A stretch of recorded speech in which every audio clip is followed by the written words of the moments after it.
these two players spawning in the top left position. We have the yellow Zerg winning game 1, losing game 2 from Team Fnatic. It's Miniraser. And his opponent down in the bottom right, the green Zerg from Team Dignitas. We have Tefel.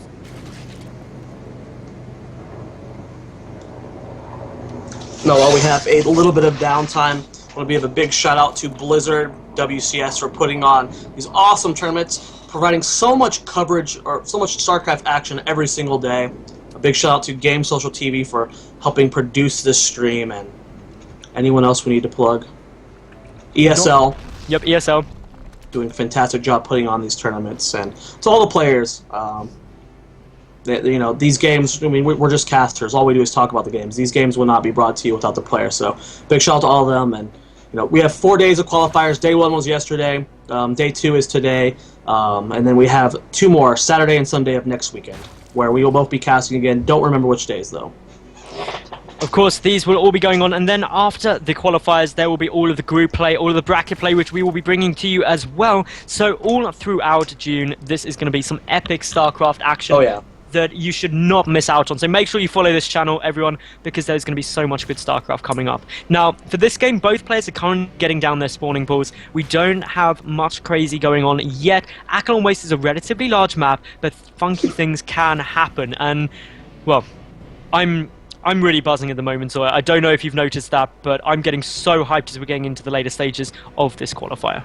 Every single time someone makes a joke about you being stone-faced, I don't know why.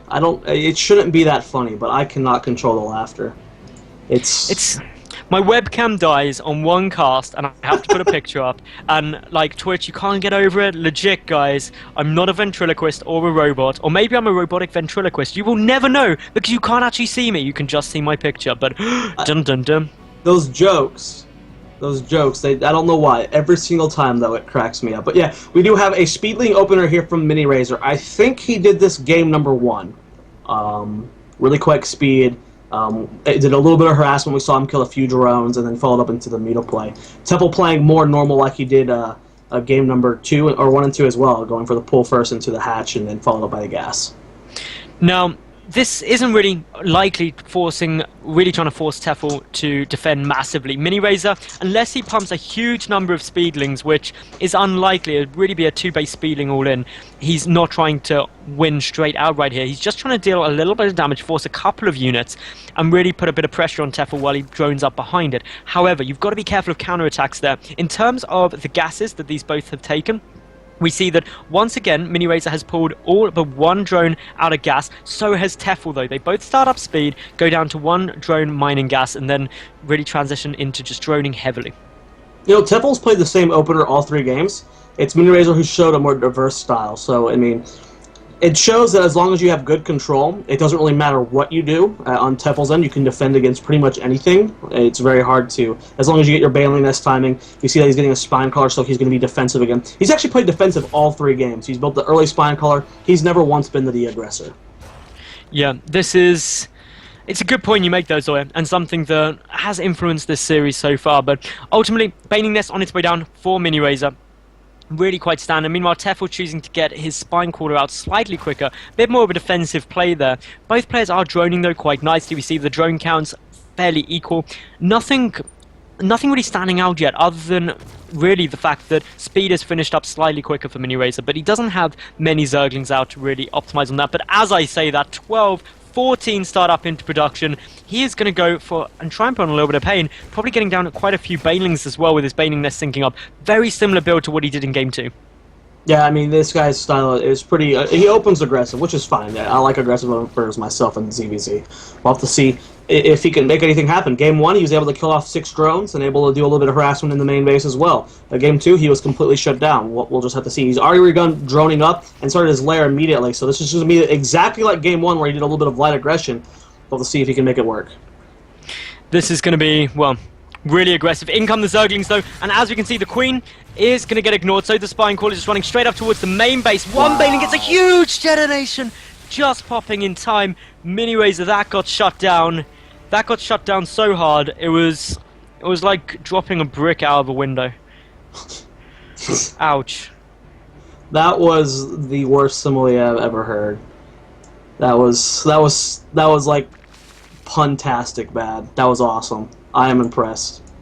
It made me laugh, which is good. You're supposed to entertain me during a ZVZ. But I've never heard anyone refer to something as a brick dropping out of a window. That was good. But it was quite a good analogy. Like, no, it fell down good. Pretty hard. Like, that fell down really hard. And Tefel's going in for this counter aggression now. He's doing a nice amount of damage at the natural base. All of these drones are starting to take some fire, but Mineral walking them, trying to just pick off anything he can. If we look at this, Tefel has yet to actually manage to kill a drone. There we go. One drone has died, the first worker casualty of this game. Bailing's about to get some decent connects. Only a few lings go down with that one. If he can control well enough to get that Bailing again, and he will not get the kill on it. Two Bailings of his own coming forward here. Gets connects with some drones, and oh, big Bailing connect there from Miniraser. Harvester kill tab. 8 were killed by Tefel, putting the Harvester count 42 to 35. That is pretty big, actually. That is a really big deficit, especially in ZVZ. We do, of course, see, though, that Spires are coming down mutually. That means we're going to get some muta-on-muta action. The third base is trying to get taken here by Tefel, and he looks like he's going to be able to secure it, because if we take a quick look at Miniraser's units, he's only got 4 Zerglings out, and in terms of lava, he doesn't have many banked up, so it's not like he's going to be going for a big Zergling flood quite yet. He is getting a couple more out now, but this isn't really enough to threaten Tefel, who already has 16 on the field, as well as 4 defensive Banelings. I mean, I want to say, I mean, Tefel's obviously in the better position right now. He's going to be able to deny the third base for a very long time. He's got a lot of units on his own. He's got the creep spread here. They will transfer Queens down.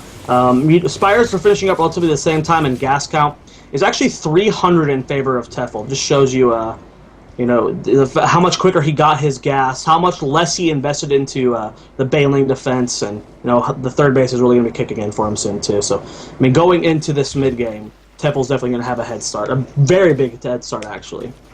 Yeah, it's going to be pretty huge, and that's really going to influence how this game's going into the later stages. But I think the biggest thing, as you said, Zoya, is this third base. It's massive in terms of the income advantage. The drone needs there for Tefel as well, and that's being shown by the muta count. He's getting 13 now compared to 8 of Miniraser. That's a big advantage straight off the go, and with that, if you're ahead at the start of the race, unless you start making some mistakes, you're going to finish first. So you just have 12 mutas so far for Tefel, only 8 out for Miniraser with 2 more on the way. No upgrades just yet queued up for either player. Third base is only halfway done for Miniraser. If we look at that units tab, how many lings are on the field for both players? Only 5 for Miniraser, but 0 for Tefel. He's got these lings here to control the ground. Muta's going to come forward to try and dart in and snipe those off. That's smart, so he can try and win a ground war. Oh, one Muta gets sniped off. Such good control from Tefel, and he actually, look how supply blocked Miniraser is. This is a pretty huge supply block, and that's just going to allow Tefel to get even further ahead. He's being forced back at the moment, but he did some good muta engagements there. He's currently sitting at 15 mutalisks up against 9 of Miniraser. That is not a comfortable position to be in. And of course, these mutas are just going to start doing more and more damage. They're going to keep poking in, keep healing out. We see desperately Miniraser trying to level this out. The Queen's being brought forward, allowing some extra DPS. Neither have enough energy for a transfuse. They weren't getting sniped off near instantly, and I think Tefel will be able to do this now, Zoya. He is cleaning up the remaining mutalisks. There is not really anything else that can damage them. There are no spore callers down for Miniraser. We can see that the muta count now 14 to 2 to 1 to 0, and there is the GG. Miniraser, unfortunately, was not successful. Tefel, though, will be advancing into the next round of this qualifier.